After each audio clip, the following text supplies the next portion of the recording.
இப்போ எங்கள் அண்ணனுக்கு பற்றி ஏதாவது வந்துச்சுன்னா நான் சப்போர்ட் பண்ணி பேசுவேன், அந்த மாதிரி தான். அனைத்து பத்திரிகையாளர்களுக்கும் வணக்கம். என் பேர் திவ்யதர்ஷினி.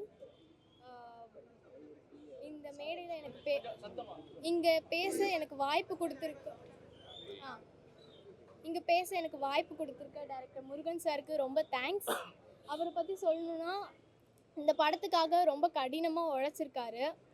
அந்த உழைப்புக்கான பலன் உங்ககிட்ட தான் இருக்குன்னு நம்புகிறேன். என்னை அவர் சொந்த பொண்ணு மாதிரி பார்த்துக்குவார். நான் ஸ்பாட்டில் ஏதாவது சின்ன சின்ன மிஸ்டேக்ஸ் பண்ணேன்னா கொஞ்சம் கூட முகம் சுளிக்காமல் ரொம்ப பொறுமையாக எடுத்து சொல்லி புரிய வைப்பார். அதுக்கு ரொம்ப தேங்க்ஸ். அப்புறம் இன்னொரு முக்கியமான ஆளை பற்றி சொல்லணுன்னா, பிரேம்ஜி அங்கிள். அவரும் என்னை ரொம்ப நல்லா பார்த்துக்குவார். அவர் எப்போவுமே நீங்கள் காமெடியாக தான் பார்த்துருக்கீங்க. இந்த படத்தில் ரொம்ப எமோஷ்னலாக, ரொம்ப அன்பான பாசமான அப்பாவாக பார்க்குறீங்க. ஸோ அதுவும் ரொம்ப ஒரு புது எக்ஸ்பீரியன்ஸாக இருக்கும்னு நினைக்கிறேன். தேங்க்யூ. அப்புறம் நான் சினிமாவை ரொம்ப உண்மையாக நேசிக்கிறேன்றதை இந்த இடத்துல பதிவு பண்ண நினைக்கிறேன். நன்றி, வணக்கம். ஹாய், எல்லோருக்கும் வணக்கம். My name is Rajith. So இந்த ஒரு அர்ப்பணமாக ஃபிலிமில் எனக்கு ஒரு சான்ஸ் கொடுத்ததுக்கு கருப்பை sir thank you so much. And full சப்போர்ட்டாக நீங்களும் இருக்கணும். இது ஒரு கண்டென்ட் ட்ரிவன் சினிமா. ஸோ எல்லோரும் ஹெல்ப் பண்ணி மக்கள்கிட்ட கொண்டு போய் சேர்க்கணும். Thank you so much. And thank you Prem sir for being a supportive co star. Thank you so much. Hi, எல்லாருக்கும் வணக்கம். என்ன சொல்கிறது தெரியல, ரொம்ப சந்தோஷமாக இருக்குது. டேரக்டர் சாருக்கு தான் ரொம்ப நன்றி. ஒரு ஸ்கிரிப்ட் சொல்லும் போதே ரொம்ப புதுசாக எனக்கு இது வரைக்கும் பண்ணாத ஒரு ரோல் மாதிரி இருந்தது. சரி, ஓகே பண்ணலாம் சொல்லிட்டு பண்ணது தான் அது. ஸோ டேரக்டருக்கு நன்றி. வேறு என்ன சொல்கிறது தெரியல. எல்லாம் படத்தை தேட்டரில் ஃபேமிலியோடு பாருங்கள். யூஏ சர்டிஃபிகேட் தான். ஸோ ஃபேமிலியோடு பார்த்து நல்லா என்ஜாய் பண்ணுங்கள். மெயினாக என்னோடய பர்ஃபார்மன்ஸ்க்காக, என்னோடய நடிப்புக்காக பாருங்கள். ஃபஸ்ட் டைம் காமெடி அந்த இதெல்லாம் எதுவும் இல்லாமல், ஓவர் ஆக்டிங்லாம் இல்லாமல் ரொம்ப சட்டிலாக ஃபஸ்ட் டைம் ட்ரை பண்ணியிருக்கேன். ஸோ படத்தை பார்த்து எல்லோரும் நல்லா என்ஜாய் பண்ணுங்கள். தேங்க்யூ. வணக்கம். உண்மையிலுமே இது ஒரு ரொம்ப மகிழ்ச்சியான தருணம். ஏன்னா இது எனக்கு 3வது படம். முதல் 2 படத்துக்கு ஒரு இல்லாத கவனிப்பு இந்த படத்துக்கு இருக்கிறதா நம்புகிறேன். அதுக்கு காரணம் பிரேம்ஜி சார். நிச்சயமாக இந்த படம் ஒரு எமோஷனலாக எல்லாருக்குமே கனெக்ட் ஆகும் நான் முழுக்க நம்புகிறேன். ஒரு நல்ல படங்களுக்கு எப்போவுமே பத்திரிக்கையாளர்கள், மீடியாக்களோட சப்போர்ட் ரொம்ப அவசியம்னு நான் நினைக்கிறேன். ஸோ அதனால் நான் போன படத்துலாம் அந்த ப்ரெஷ்ஷெல்லாம் அரேஞ்ச் பண்ணல. எனக்கு சூழ்நிலை சரியான, நானே தயாரிப்பாளர். இதில் ஒரு மிகப்பெரிய ஒரு ரிஸ்க் எடுத்து இந்த படத்தை நான் பண்ணியிருக்கேன். ஒரு நல்ல படம் பண்ணியிருக்கேன். நான் நிச்சயமாக 100% நம்புகிறேன். இந்த படம் நல்லா வந்ததுக்கு என்னுடைய நடிகர்கள், என்னுடைய கேமராமேனு, எடிட்டர், மியூசிக் எல்லாருமே ரொம்ப கோஆப்ரேட் பண்ணாங்க. உண்மையாக ரொம்ப குறைவான நாட்கள் தான் பண்ணேன். ஒரு 25 நாள் தான் அந்த படத்தை ஷூட் பண்ணேன். ரொம்ப பிரமாதமாக வந்திருக்கு. நிச்சயமாக அவங்க எல்லாருமே இந்த படத்தை பார்த்து பிடிச்சிருக்கு. உங்களுக்கு மிகப்பெரிய சப்போர்ட் பண்ணுங்கள். நல்லா எழுதுங்க, நல்லா சொல்லுங்கள். ஏன்னா இன்றைக்கி இருக்கிற காம்படிஷன் சினிமா உங்களுக்கு தெரியும். இப்போ நான் 25ஆம் இந்த படம் ரிலீஸ்னால் வேறு 2 படம் ரிலீஸ் ஆகுது. அந்த 2 படமே எவ்வளோ பெரிய நிறுவனங்கள் ரிலீஸ் பண்ணுறது அப்படிங்கிறது உங்கள் எல்லாருக்குமே தெரியும். நானும் ரொம்ப கடைநிலையில் இருந்துட்டு இந்த சினிமாவை பண்ணியிருக்கேன். ஏன்னா சொல்ல எனக்கு எமோஷனலாக, ஏன்னா எனக்கு போட்டி போட முடியல. என்னால் நல்ல படம் எடுத்திருக்கேன். நிச்சயமாக என்னால் ரிலீஸ் பண்ணது அவ்வளோ கஷ்டமாக இருக்குது. எல்லோரும் புலம்புறது தான், ஆனால் எதையோ எடுத்துகிட்டு புலம்புறது இல்லை. நிச்சயமாக நல்ல படம் எடுத்திருக்கேன். அவ்வளோ கஷ்டமாக இருக்குது. தேட்டர் பிடிக்கிறது, பேசுகிறது, ஒவ்வொரு வியாபாரம் பண்ணுறதும் அவ்வளோ கஷ்டமாக இருக்குது. ஏன் சொல்கிறேன்னா, இங்கே இருக்கிற நிறைய டிவிஸ் எல்லாம் இருக்குங்க. ஒவ்வொரு டிவிலையும் நான் ஒரு சேட்டலைட்டுக்காக நான் அப்ரோச் பண்ணியிருக்கேன். முதல் படத்துலேருந்து என்னுடைய முதல் படம் யானை மேல் குதிரை சவாரின்னு படம். 2வது படம் விடியாத இரவு ஒன்று வேண்டும். இந்த படம் ஒவ்வொரு சேனலையும் அப்ரோச் பண்ணும்போது அவங்க சொல்கிற வார்த்தை, பெரிய படம் தான் வாங்குவேன், சின்ன படம் வாங்க மாட்டேன். இப்படி சொன்னால் எங்கே போகிறது? நான் ஒரு சேனல்லாம் இப்படியே கேட்டேன், பெரிய அதிகாரிகிட்ட கேட்டேன் ஃபோன் பண்ணி. எல்லா நிலைமையிலையும் பெரிய படத்தை தான் பண்ணுவோம், சின்ன படத்தை பண்ண மாட்டோம் அப்படின்னு சொன்னால் நாங்கள் எங்கே போய் நிற்கிறதுன்னு கேட்டேன். இன்றைக்கி நான் அதே படத்தை பார்த்துட்டு குப்பையாக இருக்குது, நல்லான்னு தூக்கி போடுங்க. ட்ரெய்லரை பார்த்துட்டு நல்லான்னு தூக்கி போடுங்க. ஆனால் படத்தை பார்க்காமலே சத்தியமாக அவ்வளோ வேதனையாக இருக்குது. ஏன்னா ஒரு பெரிய நெட்வொர்க்கு நம்ம அனுப்புகிறோம், படத்தை ட்ரெய்லர் அனுப்புகிறோம், விமியோ லிங்க் அனுப்புங்கன்னு சொல்கிறாங்க. படத்தை பார்க்க மாட்டாங்க. நான் 2500 ரூபா செலவு பண்ணி அதை அனுப்புகிறேன். நீ பார்க்காமே ரிசல்ட் சொல்கிறாங்க. எவ்வளோ கொடுமையான விஷயம் பாருங்கள். ஸோ பாருங்கள், நல்லாலையா நல்லாலப்பா வாங்க முடியாதுன்னு சொல்லுங்கள். ஏன்னா இன்றைக்கி பார்த்தீங்கன்னா, இப்போ இன்றைக்கி நான் இது மட்டும் தான் பண்ணியிருக்கேன், ப்ரொமோஷன் இதுதான். ஆனால் ஒவ்வொரு படமும் எவ்வளோ பண்ணுறாங்க, என்னால் முடியல. நல்லா பிரேம்ஜி சார் எங்கே இருக்காரு? உண்மையிலுமே இந்த படம் ரொம்ப சிறப்பாக வந்ததுக்கு சார் தான் காரணம். இதை நான் மீடியாவாக சொல்ல, என் மனப்பூர்வமாக உள்ளேருந்து நான் சொல்கிறேன். ஏன்னா பிரேம் சாரை கமிட் பண்ணும்போது எவ்வளவோ பேர் என்னென்னமோ சொன்னாங்க. ஏன்னா அவர் அப்படி இருப்பார், இப்படி இருப்பார், உனக்கு கரெக்டாக வருவாரா போவாரா. சத்தியமாக நான் நேசிக்கிற சினிமா மேலே சத்தியமாக சொல்கிறேன், எனக்கு ரொம்ப என் கூட பிறந்த ஒரு மாதிரி இந்த படத்தை கோஆப்ரேட் பண்ணி கொடுத்தாரு. அவருக்கு நான் எப்போவுமே நன்றி சொல்லுவேன். நான் வெளியில் சொன்னதுனா ஒன்று நிஜமாக சொல்கிறேன். அவர்கிட்டையும் நான் சொன்னேன், உங்களை பற்றி என்கிட்ட இப்படி சொன்னாங்க சார், ஆனால் நீங்கள் எதிர்பார்த்ததை விட அப்படியே 100% ஆப்போசிட்டாக இருக்கீங்கன்னு. அது என்னை அவருக்கு பிடிச்சி போச்சா என்னன்னு தெரியல. ரொம்ப அருமையாக கோஆப்ரேட் பண்ணார். இந்த குழந்தை இவன் வந்து திவ்யா இந்த படத்துக்கு உயிர் கொடுத்தது தான். ஏன்னா இதை பிள்ளை ரெக்கமெண்ட் பண்ண ஒரு இயக்குனர் ஓஎன் ரத்னம்னு சொல்லிட்டு ஒரு சின்னத்திரை இயக்குனர் ரெக்கமெண்ட் பண்ணார். அவர் சொன்ன ஒரே டைலாக்கு, உன் கதைக்கு இவன் உயிர் கொடுப்பானாரு. இந்த பிள்ளை அவ்வளோ உயிர் கொடுத்துருக்கு இந்த படம். கண்டிப்பாக படம் ஜெயிக்குது தோக்குது, பணம் வருது பணம் வரலங்கிற ஒரு விஷயமே கிடையாது, ஒரு மேட்டரே கிடையாது. ஆனால் படத்துக்கு ஒரு நல்ல விமர்சனம் வரும்னு நான் ஆசைப்பட்றேன். நீங்கள் நல்லா எழுதுவீங்கன்னு நான் நம்புகிறேன். எல்லாருக்குமே நன்றி. தேங்க்யூ.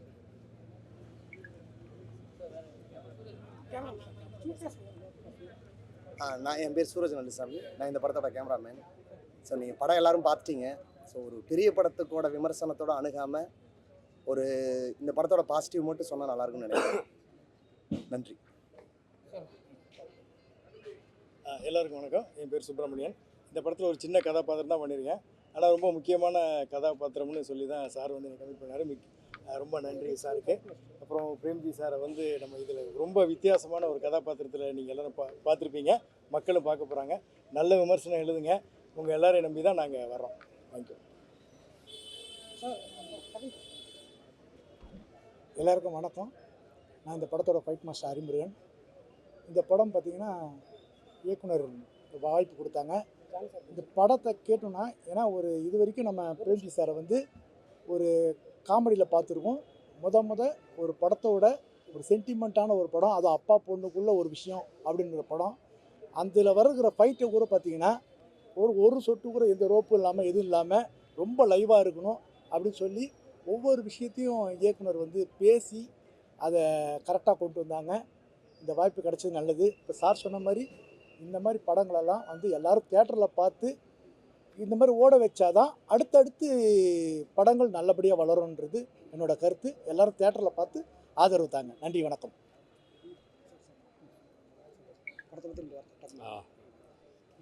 இந்த ஜானி பத்திரிகையில் இருந்திருக்கேன், பாக்கியாவிலலாம் நான் இருந்திருக்கேன். ஓரளவுக்கு எல்லாம் தெரிஞ்சிருக்குன்னு நினைக்கிறேன். இதில் ஒரு சின்ன கேரக்டர், வாத்தியார் கேரக்டர் மாதிரி ஒன்று பண்ணியிருக்கேன். இதில் நான் என்ன சொல்ல விரும்புகிறேன்னா, இந்த இப்போ சினிமாவை நேசிக்கிற அத்தனை சினிமா அசிஸ்டன்ட் டைரக்டர்களுக்கு நான் சொல்கிறது என்னென்னா, கூட இருந்ததுனால நான் சொல்கிறேன், வெறும் கதை பண்ணுறது, ப்ரொடியூசர் பார்க்குறது அப்படிங்கிறது மட்டும் இல்லாமல் நான் கூட இருந்ததுனால உழைப்பு, அதுக்காக தேடி தேடி இரவும் பகலும் ஒரு 1,00,000 கிடத்தனா அதை அப்படியே கொடுத்துட்டு அம்மா ஹோட்டலில் போய் சாப்பிடுவார். நான் 2 பேரும் போய் சாப்பிடுவோம்.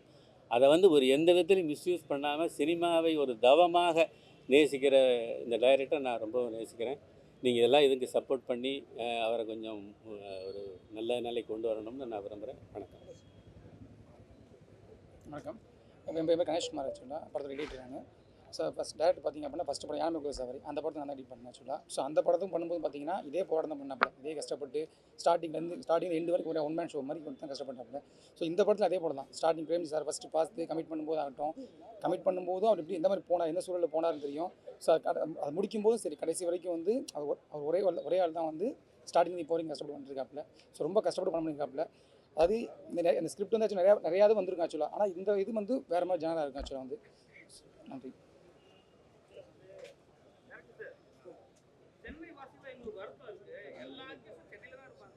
அப்படிலாம் நான் ஒன்றும் சொல்லலையா சார்?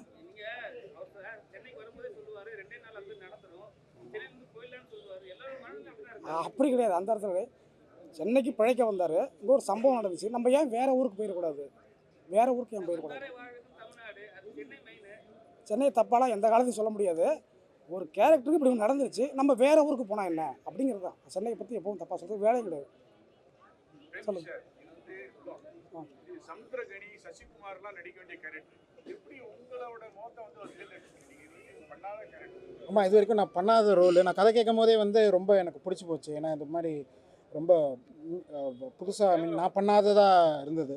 நான் இது வரைக்கும் பண்ணாத ரோல். கேமராவா நிறையா இருக்குது. ஸோ ரொம்ப கதை கேட்கும் போதே ரொம்ப பிடிச்சி போய் ரொம்ப விரும்பி, அதுவும் ரொம்ப சட்டிலாக ஓவர் ஆக்டிங்லாம் இல்லாமல் அதெல்லாம் எதுவும் இல்லாமல் புதுசாக இருந்தது எனக்கு. ஸோ அவருக்கு தான் இங்கே இல்லை, அந்த மாதிரி ஃபீலே இல்லை. ரொம்ப பாவமான ஒரு அப்பா கேரக்டருன்னாங்க.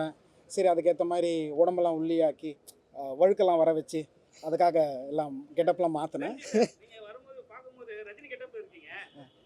சொல்லுங்கள் சொல்லுங்கள். ஆனா வந்து ஃபைட் சீன்லாம் கொடுக்கும்போது உங்களுக்கு என்ன தோணுச்சு? ஏன்னா ஃபர்ஸ்ட் டைம் பண்றீங்க பெரிய ஃபைட் ஒரு சிங்கிளா. ஆமாம் ஆமாம், எனக்கு மாஸ்டர் தான் சொல்லிட்டேன். நான் பெருசாக ஃபைட் மாஸ்டர் கிட்ட சொல்லிட்டேன். பெருசாலாம் எனக்கு ரொம்ப கஷ்டப்படலாம் தெரியாது. கீழே நடு ரோட்டில் உருள்றது அந்த மாதிரிலாம் நிறையா இருந்தது. பட் அதெல்லாம் கொஞ்சம் சொல்லிட்டு எனக்கு கொஞ்சம் ரிலாக்ஸ்டாக ஜாலியாக தான் பண்ணேன். பெருசாக நான் அவ்வளோ ஒன்றும் கஷ்டப்படல, கஷ்டப்படாமல் தான் பண்ணேன். கல்யாணத்துக்கு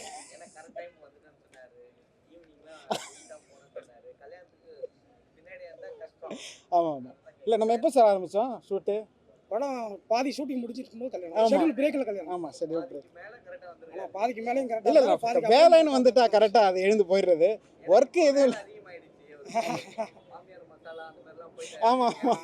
அது வேறு இது வேறு. இல்லை அதெல்லாம் நான் எதுவும் பார்த்தேன். நான் வந்து அம்பாசிடர் மாதிரி தான், அந்த பாக்கெட்டோட ஃபோட்டோ எடுக்கிறது தான். மற்ற பிஸ்னஸ் எல்லாமே ஒய்ஃப் பார்த்துக்கிறாங்க.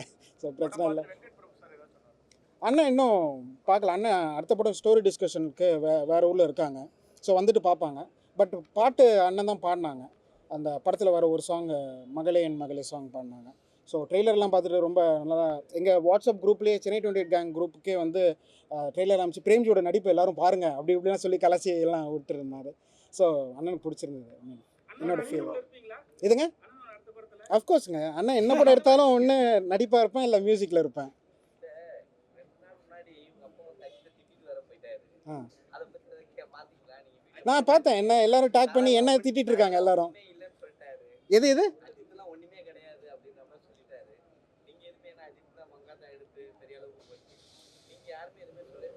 இல்லை நம்ம எதுக்கு அதெல்லாம் பேசிட்டோம். அது அப்பா பெரியப்பா ஏதோ சம் அந்த காப்பிரைட்ஸ் ரைட்ஸ் இஷ்யூ ஏதோ போயிட்டுருக்கு. ஸோ அதுக்கு அவங்க அண்ணனுக்கு அவர் சப்போர்ட் பண்ணி பேசுகிறாரு. அதுதான் மேட்ரு. இப்போ எங்கள் அண்ணனுக்கு பற்றி ஏதாவது வந்துச்சுன்னா நான் சப்போர்ட் பண்ணி பேசுவேன். அந்த மாதிரி தான். இளையராஜால தான் வந்து அந்த படமே ஓடுச்சுன்னு சொல்லிட்டு ஓப்பனா சொல்லிட்டாரு. எது அஜித் படம் இளையராஜா இல்லைங்க, அதெல்லாம் சும்மாங்க. அதெல்லாம் இல்லை. உண்மை என்னன்னு எல்லாருக்குமே தெரியும். தலைனால தான் அந்த படம் ஓடும். தலை படம் தலைனால தான் ஓடும். சார் நீங்களும் ஒரு மியூசிக் டைரக்டர், அப்பா பேசின கருத்துல உங்களுக்கு உடன்பாடு உண்டா இல்லையா? ராயல்ட்டிங்கிறது எல்லாருக்குமே வர ஒரு விஷயந்தான். ஆல் மியூசிக் கம்போசர்ஸ் சிங்கர்ஸ் கூட ராயல்ட்டி இருக்குது.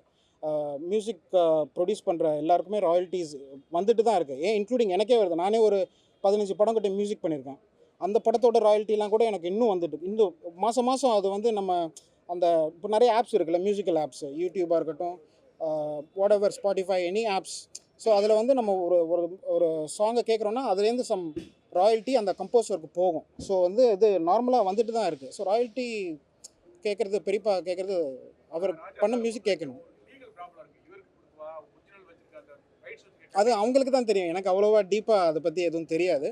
பட் ராயல்ட்டி நல்ல விஷயம். இப்போ நம்ம மைக்கேல் ஜாக்சன் சாங் கேட்குறோன்னா மைக்கேல் ஜாக்சனுக்கு அந்த காசு போகும். So royalty is there. அதை ஒன்றும் பண்ண முடியாது. சார் அதுல ஹீரோவா வல்லமையான ஒரு நல்ல பேரு, நல்ல மெசேஜ், நல்ல விஷயம் சொல்லியிருக்கீங்க.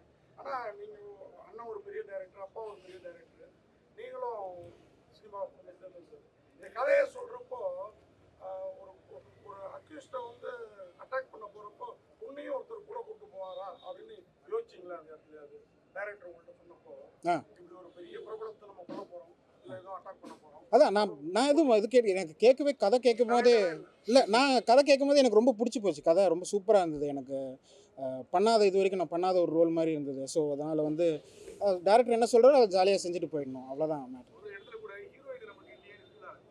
ஹீரோயின் தான் இல்லை. ஆமாம். பட் கதை தேவைப்படல. ஐ மீன் அந்த மாதிரி ஒரு பாவமான ஒரு அப்பா பொண்ணு கிராமத்துலேருந்து வராங்க, வேறு ஊருக்கு பிழைக்கணும், லைஃப் திரும்ப ஆரம்பிக்கணும்னு வராங்க. ஸோ அந்த மாதிரி ஒரு ஃபீல் இருக்கிறதுனால நம்மளுக்கு ஹீரோயின்லாம் தேவையில்லை. ரிப்பேர் அக்லியில வந்து எல்லா படத்தையும் ரெஃபரன்ஸ் வச்சிருப்பாங்க, ஆனா மங்காத்தா மட்டும் வச்சிருக்க மாட்டாங்க. ஏதோ திட்டமிட்டு செஞ்சிருக்காங்கன்னு நினைச்சிருக்கீங்க. இது தெரியல. அது அந்த டேரக்டர் தான் கேட்கணும். என்ன கேட்குறீங்க எனக்கு தெரியாதுங்க. காமெடி ஆக்டர்ஸ்ல இந்த ஹீரோவா இருக்காங்க, அதுக்கப்புறம் வந்து காமெடி ரோல்ஸ்லாம் பண்ண மாட்டாங்க. உங்க ஸ்டாண்ட் அப் நான் வந்து என்ன ரோல் கொடுத்தாலும் பண்ணுவேன். வில்லன் ரோலுக்காக தான் இப்போ தாடி வளர்த்துட்டு இருக்கேன். KGF 3ல வில்லனாக கேட்டிருக்காங்க, அதனால் வந்து தாடி வளர்த்துட்டு இருக்கேன். பார்ட்டி இப்போ தான் வந்து சனி பயிற்சி ஆரம்பிச்சிருக்கு. சனி பயிற்சி மாறி அவர் வந்து வேறு இடத்துக்கு போயிட்டார். அதனால் வந்து அந்த 7.5 வருஷம் கரெக்டாக நான் எல்லாம் கால்குலேட் பண்ணி பார்த்தேன். 2017 ஆரம்பித்தோம். இல்லை இது பார்ட்டி இன்னும் வேறு லெவல் ஹிட்டு தான். ஏன்னா வந்து 2017 ஆரம்பித்தோம். இப்போ 25ல ரிலீஸ் பண்ணுறதா பிளான் இருக்குது. ஸோ 2025 பார்ட்டி தான். இனிமேல் தான் வருவாங்க. பார்ட்டி ரிலீஸ் ஆன அப்புறம் தான் வருவாங்க எல்லாரும். இந்த படத்தை யார் யாரை வச்சு பார்க்க வைக்க போறீங்க? ஏன்னா நிறைய டேரக்டர் தான் சொல்லணும். இல்லை எங்கள் கேங் நான் ஷோ போட்டால் கன்ஃபார்மாக எங்கள் அண்ணன் எங்கள் சென்னை 28 கேங் எல்லாருமே வந்து படம் பார்ப்பாங்க. ஸோ பிரச்சனை யாரும் மெயினாக மக்கள் பார்க்கணும். நீங்கள் தான் அதை கொண்டு போய் சேர்த்து மக்களை பார்க்க வைக்கணும்.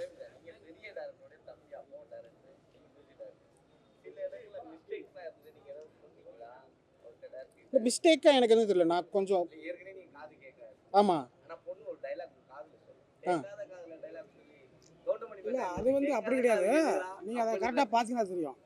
மிஷின் வச்சுருப்பாங்க, மிஷினை எடுத்துகிட்டு அப்படி சொல்லலை, அதை ஒரு க்ளோஸாக போயிட்டு அதை சொல்கிற அது ஒரு உணர்வோடு பார்த்தீங்கன்னா உங்களுக்கு நிச்சயமாக புரிஞ்சிருக்கும். அதை காதுக்கு போய் அப்படி சொல்லுவோம், அந்த லிப்பு அப்படி நல்ல டைட்டில் இருக்கும். ஸோ அது அது வந்து அப்படி ஹார்ட்டில் போய் கேட்குது. அது ஒரு உணர்வு. இந்த காது இல்லை, இந்த காது கேட்காதுல்ல, அது கேட்காது. இல்லை சார், நீங்கள் சொல்கிறதெல்லாம் லாஜிக்கு, நான் சொல்கிறது உணர்வு, அவ்வளோதான்.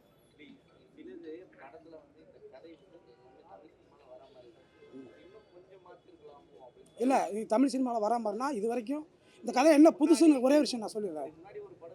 இல்லை சார், இந்த படத்தில் இந்த கதை என்ன ஒரு புது விஷயம் ஒரே ஒரு சொல்கிறேன். நீங்கள் பழைய ரஜினி சார் படத்துலேருந்து இன்னைய வரைக்கும் இருக்குது. ஒரு தங்கச்சியை வந்து மிஸ்யூஸ் பண்ணிடுறாங்க, ஒரு குழந்தைய மிஸ்யூஸ் பண்ணுறாங்கன்னா பழி வாங்குறது யாருன்னா அண்ணனாக இருப்பார், இல்லை அப்பாவாக இருப்பாங்க. அந்த குழந்தையோ தங்கச்சியோ பழி வாங்க போக மாட்டாங்க.